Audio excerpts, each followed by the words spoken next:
ও, আরেকটা কথা বলতে ভুলেই গেছি। মন্ত্রীর মেয়ে আসবে এই গ্রাম ঘুরে দেখতে। তাই নাকি? মন্ত্রীর আবার মেয়েও আছে? হুম, আছে। একটা না, দুটি মেয়ে তার। একটা ছোট, আরেকটা আমাদের মতো বড়। আচ্ছা তাই? হুম। আচ্ছা, আমি এখন চলে যাই, কলেজে চলে যাব। আচ্ছা ঠিক আছে। তারপর লিমা চলে গেল, আমিও চলে আসলাম। এসে পানি নিয়ে ওষুধ তার সাথে দিয়ে খেতে দিতে লাগলাম। এই ওষুধ 2বার দিতে হয়, তাই সময় লাগে। একবার ওষুধ দিয়ে শেষ করলাম, দেখি 3:30 বেজে গেছে। প্রচণ্ড রোদ আর গরম লাগছে, তাই আমার গায়ের গেঞ্জি ছিল সেটা খুলে ফেলেছি, আর লুঙ্গি পরা ছিল সেটা ভালো করে প্যাচ দিয়ে নিলাম। আমাদের ক্ষেতের পাশে একটা রাস্তা আছে, সেখানে একটি মাত্র গাছ, তাল গাছ। সেখানে আমি গিয়ে বসলাম পানি নিয়ে। পানির মাঝে ওষুধ দিতে যাব, তখন দেখলাম 2টি মেয়ে আসছে, খুবই সুন্দর। মেয়ে দুটি প্যান্ট শার্ট পরা, আর তাদের পিছনে 6 থেকে 7 জন মোটা লোক কালো শার্ট প্যান্ট পরা। মেয়ে দুটির মাথার উপর ছাতা ধরে রাখছে আরও 2টি লোক। তখন আমি মনে মনে বলতে লাগলাম, এরা আবার কারা? দেখে তো মনে হচ্ছে না এই গ্রামের মেয়ে, মনে তো হচ্ছে বড়লোকের মেয়ে। যাই হোক, তা আমার কি, আমি আবার খেতে ওষুধ দেই এদের চিন্তা রেখে। তারপর আমি ওষুধ পানিতে মিশাচ্ছিলাম, তখন মেয়েগুলো আমার সামনে দিয়ে যেতে লাগলো। তখন হঠাৎ থেমে গেল মেয়েগুলো, আর আমার সামনে দাঁড়িয়ে রইল। আমি তাকিয়ে দেখি একটা মেয়ে আমার দিকে তাকিয়ে রয়েছে। কিছুক্ষণ যাওয়ার পর তখন সে মেয়েটা বলল। এই ছেলে, তুমি একটু দাঁড়াও তো। আমি তখন বসে না থেকে উঠে দাঁড়ালাম, আর পাশের মেয়েটা ফিক করে হেসে দিল। তখন মেয়েটা বলল, নীলা, হাসি বন্ধ কর, চুপ। আর তোরা একটু দূরে যা তো, একটু কথা আছে আমার এই ছেলের সাথে। সে কিরে, তুই কি কথা বলবি? তোকে বললাম না যেতে? গার্ড, তোমরা এখন দূরে যাও কিছুটা, আর পেছনে তাকাবে না, সোজা সামনে তাকিয়ে থাকবে। আমি যতক্ষণ না বলি তাকাবে না। হঠাৎ কি হলো তোর, বলতো? এতক্ষণ তো ভালোই ছিলি। সব বলবো, একটু দূরে যা। তারপর গার্ড আর নীলা চলে গেল। অনেকটা সামনে গেল গার্ডগুলো, মেয়েটার কথা মতো সামনে তাকিয়ে রইল। তখন মেয়েটা আমায় তালগাছের একটু আড়ালে বলল যেতে, আমি গেলাম। তারপর মেয়েটা গিয়ে আমার সামনে দাঁড়িয়ে পা থেকে মাথা পর্যন্ত তাকিয়ে কয়েকবার দেখলো আমার। আর তখন মেয়েটি তার ঠোঁটে কামড় দিয়ে বলল। এ তো পুরাই আগুন, কি হট লাগছে তোকে। আমি মেয়েটির কথা শুনে অবাক হয়ে গেছি। মেয়েটির চোখের দিকে তাকিয়ে দেখি কেমন জানি নেশার দৃষ্টিতে তাকিয়ে আছে, আর ঠোঁট কামড়াচ্ছে আমার দিকে তাকিয়ে। আমি একটু ভয় পেয়ে গেলাম তার এমন আচরণ দেখে। তখন আমি বললাম, কি কি বলছেন আপনি এগুলো? হ্যাঁ ঠিকই বলছি, তোকে দেখে নিজেকে সামলাতে পারছি না। কেন বলতো? মনে হচ্ছে ঝড় বইছে আমার সারা শরীরে। এই ঝড় তুই একমাত্র পারবি থামাতে। আপনি কি বলছেন এগুলো? মাথা ঠিক আছে তো? আচ্ছা সরেন এখন আমার সামনে থেকে, খেতে গিয়ে ওষুধ দিতে হবে, সময় নেই। ওইখানে ওষুধ পরে দিস, আগে আমায় ঠান্ডা কর ওষুধ দিয়ে। এই মেয়ে কি পাগল নাকি? কী সব উল্টাপাল্টা কথা বলছে। যাই হোক, এখন এখান থেকে কেটে পড়তে হবে। শোনো, ফাইনাল ডিসিশন। তোমায় আমি পছন্দ করে ফেলেছি প্রথম দেখায়। আমার জীবনে এখন তোমার প্রয়োজন। উফ, এমন হট ছেলেকে কি করে না পছন্দ করে থাকি? কি হট লাগছে, পুরাই আগুন। এখন থেকে তুমি আমার, আমি তোমার। আর কোনো মেয়ের দিকে তাকাবে না। আমি তো মেয়েটির কথা শুনে অবাক হয়ে গেছি। তখন নিজের দিকে একটু তাকিয়ে দেখলাম, কি দেখে প্রেমে পড়লো মেয়েটা। আমার গায়ে তো লুঙ্গি ছাড়া কিছু পরা নেই, দেখলো কি এমন কে জানে। তখন মেয়েটা আবার বলল, কি মনে থাকবে তো? ভুলে অন্য কোনো মেয়ের সাথে কথা বলবে না। আচ্ছা আপনি কে যে আপনার কথা শুনতে হবে? আমি কে? আমি হচ্ছি মন্ত্রীর মেয়ে, আর তোমার হবু বউ হব। আমি অবাক হয়ে বললাম, কি আপনি মন্ত্রীর মেয়ে? আমি মন্ত্রীর মেয়ে। আল্লাহ বাঁচাও। এই বলে আমি ওষুধগুলো আর পানির মেশিন নিয়ে দিলাম দৌড়। তখন মেয়েটি পিছন থেকে বলল, ওই, আবার হট জান, দাঁড়াও, কোথায় যাও, এদিকে আসো। আমি দুঃখিত, আপনার নাম্বারটি ভুল জায়গায় এসে গেছে, আপনি অন্য জায়গায় ট্রাই করেন। কি উল্টোপাল্টা কথা বলছো? আমি ঠিক নাম্বারে ট্রাই করছি, ভুল জায়গা না। নীরব, এই মেয়ের পাল্লায় পড়িস না, জলদি পালা, এই মেয়ে নিশ্চয়ই পাগল। তারপর দৌড়ে খেতে চলে গেলাম। খেতে অনেক কাদা আছে, আমি জানি এই মেয়ে কখনো এইখানে আসবে না। বড় লোকের মেয়ে, সে কি আর কাদায় নামবে? তখন মেয়েটি রাস্তার উপর থেকে বলল, এই আসো না, চলে গেলে কেন? আসো বলছি, কথা আছে। না, আমি এখন ওষুধ দিব, খেতে আপনি এখন যান, আপনার লগে কথা নাই আমার। তুমি না আসলে কিন্তু আমি নেমে আসবো, এই বলে দিলাম।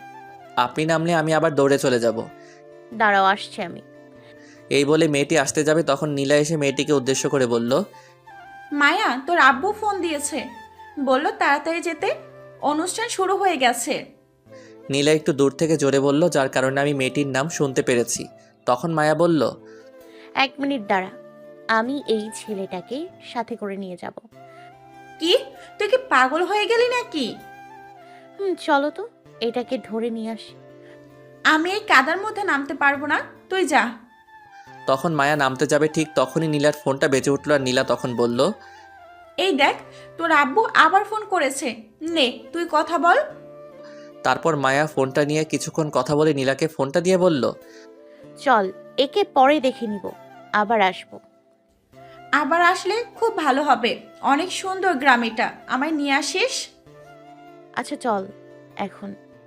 আমি তাকিয়ে দেখছিলাম। তখন মায়া আমায় বলল, আমি আবার আসবো, তখন সব হিসাব নিব এক এক করে। এই বলে চলে গেল। তখন আমি মনে মনে বললাম, যাক বাঁচা গেল, পাগল মাইয়া নিশ্চয়ই পাগলাগারদ থেকে আসছে, তাই এত লোক, বুঝতে পারছি। পরে এসে আমায় খুঁজে পাবে কোথায়। এখন ওষুধগুলো দেওয়া যাক, অনেক লেট হয়ে গেছে। তারপর আমি পুরো খেতে ওষুধ দিলাম। দিতে দিতে সন্ধ্যা হয়ে গেছে। তারপর নদী থেকে গোসল করে বাসায় এসে কিছু খেয়ে বসে আছি। তখন আম্মু বলল, কিরে, অনুষ্ঠানে যাবি তুই? এখন তো শেষ হওয়ার পথে অনুষ্ঠান, আর গিয়ে কি করব। অনুষ্ঠান শেষ হতে আরো লেট হবে, 9টা বাজতে পারে, গেলে গিয়ে দেখে আয়। আচ্ছা ঠিক আছে, আব্বু কোথায়? তোর আব্বু বাজারে গেছে, তুই যা। তারপর আমি কলেজে চলে আসলাম। এসে দেখি অনেক মানুষ কলেজের মাঠে। আর মঞ্চে দেখলাম মন্ত্রী বসে আছে, পাশে মায়া বসে আছে। কিন্তু মায়াকে দেখে যা বুঝতে পারলাম, তার কোনো অনুষ্ঠান খেয়াল নেই, উপরের দিকে তাকিয়ে কি জানি ভাবছে আর মুচকি মুচকি হাসছে। তার কিছুক্ষণ পর মন্ত্রী চলে গেল। রাত 8টায় অনুষ্ঠান শেষ হলো। আমি তারপর বাসায় চলে আসলাম। আসার পর দেখি আব্বু বসে আছে বাহিরে। তখন আমায় দেখে বলল, অনুষ্ঠান শেষ হয়ে গেছে বাবা। আব্বু শেষ। খেতে গিয়ে ওষুধগুলো ভালো করে দেওয়া হয়েছে? কোনো সমস্যা হয়নি তো? না, কোনো সমস্যা হয়নি। তবে আব্বু, অনেক পাখি আছে ক্ষেতের মাঝে, এতে করে ধানের সমস্যা হচ্ছে। পাখিগুলো এসে ধান নিয়ে যাচ্ছে, নষ্ট করে দিচ্ছে। তাহলে তো আমাদের ফসল নষ্ট হয়ে যাবে, কষ্টটুকু বিফলে যাবে। তুমি একটা কাজ করো, 10-15টার মতো কাকতারুয়া বানাও, তাহলে পাখিগুলো ভয়ে আর আসবে না। আচ্ছা, তাহলে আমি আগামীকাল থেকে বানাবো। এখন আয়, খাবার খেয়ে নে, অনেক রাত হয়ে গেছে। আচ্ছা ঠিক আছে, আমি ফ্রেশ হয়ে আসছি, তুমি ঘরে গিয়ে বসো। আম্মুকে বলো খাবার রেডি করতে। তারপর আব্বু চলে গেল। আমি গিয়ে ফ্রেশ হয়ে আসলাম। তারপর আব্বু আম্মু সবাই মিলে খাবার খেয়ে নিলাম। আমি খেয়ে আমার রুমে চলে আসলাম, এসে শুয়ে পড়লাম। আর এদিকে মায়া তার বাসায় গিয়ে সবাই মিলে রাতের ডিনার করার জন্য টেবিলে বসলো। তখন মায়া তার আব্বুকে বলল, আব্বু, তোমাকে একটা কথা বলার ছিল। বল, কি বলবি? আব্বু, আমি একটা ছেলেকে পছন্দ করেছি। খুব ভালো। তা ছেলেটার বাড়ি কোথায়? ছেলেটার বাড়ি, আমরা আজ যে গ্রামে গিয়েছিলাম অনুষ্ঠানে, সেই গ্রামেই তার বাড়ি। ছেলেটা কি করে? আমি জানি না ছেলেটা কি করে, কিন্তু ছেলেটাকে দেখলাম কৃষি কাজ করে, খুব ভালো লাগছে, আমার পছন্দ হয়েছে। কি, তুই এই কৃষক ছেলেকে পছন্দ করছিস? আমি পছন্দ করি না, ভুলেও এই কথার মুখে আনবি না। এদের থাকার মতো ঘর নেই, তোকে কি করে রাখবে? তুমি পছন্দ না করো তাতে আমার কি, আমি তো পছন্দ করেছি, আমায় যেখানে রাখবে আমি থাকবো। তখন মায়ার আব্বু মায়ার আম্মুকে উদ্দেশ্য করে বলল, তোমার মেয়েকে বোঝাও, ওই গরিবের ঘরে আমি দিব না। তখন মায়ার আম্মু মায়াকে বলল, দেখ মা, তোর আপু ঠিক কথা বলছে। তাছাড়া আমারও পছন্দ না কৃষক ছেলে। ছেলেটা যদি কোনো চাকরি করতো তাহলে আমি ভেবে দেখতাম। আমাদের সাথে একদম মেলে না। আমাদের সাথে না মিললে তাতে আমার কি, আমি তাকে পছন্দ করি, সে যাই করুক না কেন। দেখ, তুই পছন্দ করলেও কোনো লাভ নাই। তারা কোথায় আর আমরা কোথায়? আমি তোকে এর চেয়ে ভালো ছেলে খুঁজে দেব। লাগবে না আমার এর চেয়ে ভালো ছেলে, আমি তাকেই ভালোবাসি, আর বিয়ে করলে তাকেই করব। পাগলামি করিস না মা, তোকে এর চেয়ে ভালো ছেলে এনে দিব, বড়লোক ঘরে বিয়ে দিব। চুপ করো তো মা, তুমি আছো বড়লোকের ঘরে বিয়ে নিয়ে, আমি তার ছোট্ট ঘরে যাব। তোমরা পছন্দ করো বা নাই বা করো। তাহলে আমার একটা কথা শুন, আমি থাকতে তুই এই ছেলেকে বিয়ে করতে পারবি না। আমি কিছুদিন বিয়ে দিব না তোকে, 2 দিনের সময় দিলাম। তুই ওই কৃষক ছেলেকে ভুলে যা, আর যদি না করিস তাহলে কি হবে তা পরে জানতে পারবি। তখন মায়া রাগে খাবার খাওয়া রেখে টেবিল থেকে উঠে তার রুমে চলে আসছে। তখন মায়ার আম্মু বলল, তুমি চিন্তা করো না, ঠিক হয়ে যাবে। এখন মেয়েটা আবেগের মাঝে বলছে, একদিনে কি আর ভালোবাসা হয়? তবুও তুমি তোমার মেয়েকে বোঝাও, আমি ওই কৃষি কাজ করা ছেলের কাছে বিয়ে দিব না। আচ্ছা ঠিক আছে, তুমি এখন খাবার খাওয়া শুরু করো, আমি ভালো করে বুঝিয়ে বলবো। তারপর মায়ার আব্বু খাবার খাওয়া শুরু করলো। মায়া ঘরে এসে বলতে লাগলো, আমার সাথে বিয়ে না দিলে পালিয়ে যাব তার কাছে। আর কি বললো? তাদের পছন্দ হয়নি। মনে হয় বিয়ে করে তারা থাকবে। বিয়ে করব আমি, থাকার চিন্তা আমার। তারা করে কেন? আমি যদি সুখে থাকি তাহলে তাদের সমস্যা কোথায়? আবার বলে বড়লোক ঘরে বিয়ে দেবে। কেন? আমি তাকে ভালোবাসি, বড়লোক ঘরে যাব কেন? মাথাটা গরম করে ফেলছে। বরফ কোথায়? বরফ বরফ দিতে হবে মাথায় ঠান্ডা করার জন্য। এই বলে মায়া কিছু বরফ নিয়ে তার মাথায় ধরে রাখলো। কিছুক্ষণ পর বরফ রেখে না খেয়ে ঘুমিয়ে পড়ল। মায়ের আম্মু খাবার নিয়ে এসে কয়েকবার ডেকেছে, কিন্তু মায়া আর উঠেনি, ঘুমিয়ে পড়ল। এদিকে সকালে আমি উঠে ফ্রেশ হয়ে খাবার খেয়ে নিলাম। কিছুক্ষণ পর আব্বু এসে বলল কাকতাড়ুয়া বানাতে সাহায্য করতে। তারপর আমি আব্বুর সাথে কাকতাড়ুয়া বানাতে সাহায্য করতে লাগলাম। বানাতে বানাতে দুপুর হয়ে গেল। তারপর আমি গিয়ে নদী থেকে গোসল করে এসে খাবার খেয়ে নিলাম। তার মাঝে আব্বু কাকতাড়ুয়া বানানো শেষ করে দিয়েছে। তখন আব্বু বলল, এগুলো বিকেলে নিয়ে ক্ষেতের মাঝে লাগিয়ে দিয়ে আসবো।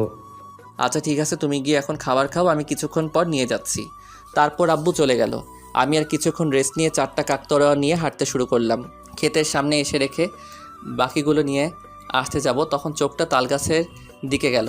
তখন দেখলাম মায়া বসে গাছের সাথে হেলান দিয়ে চোখ বন্ধ করে আছে। পাশে নীলা দাঁড়িয়ে আছে। তখন আমি তাদের কাছে এগিয়ে যেতে লাগলাম, জিজ্ঞেস করতে আজ কিসের জন্য আসছে। আবার তখন কাছে যাওয়ার পর দেখি মায়া ঘুমিয়ে গেছে। তখন আমি নীলাকে বললাম, কি ব্যাপার, আজ আবার এই গ্রামে আসলেন? যে কোনো অনুষ্ঠান আছে নাকি? তখন নীলা আমায় উদ্দেশ্য করে বলল, আরে না, আজ কোনো অনুষ্ঠানে আসিনি, তবে আজ একটা পাগলের পাগলামো দেখতে আসছি। কি বলছেন? কোথায় পাগলি? আমি তো দেখতে পাচ্ছি না। আর বিশেষ করে আমাদের এই গ্রামে কোনো পাগলি নেই। আমি ওই পাগলির কথা বলছি না রে, আমি এই মায়া পাগলির কথা বলছি। ইনি যে পাগল এটা আগেই জানি, নতুন করে বলার কি হলো? ইনি হচ্ছে শহরের পাগলি। এই বলে আমি হাসতে লাগলাম। তখন নীলা বলল, তাই নাকি? আচ্ছা ইনি পাগলি হলো কবে, কি করে? গতকাল থেকে শুধু আপনার জন্য হয়েছে। আমি অবাক হয়ে বললাম, কি বলছেন? আমার জন্য? আমি আবার কি করলাম? আমার বান্ধবী প্রথম দেখায় মন চুরি করেছেন, তাই তো আপনার পাগলি হয়েছে। গতকাল সারা রাস্তায় আপনার কথা বলতে বলতে আমার কান জ্বালাপালা করে ফেলেছে। দেখা হলো গতকাল, আর এর মধ্যে আমি তার মন চুরি করলাম কখন? এটা কি করে সম্ভব?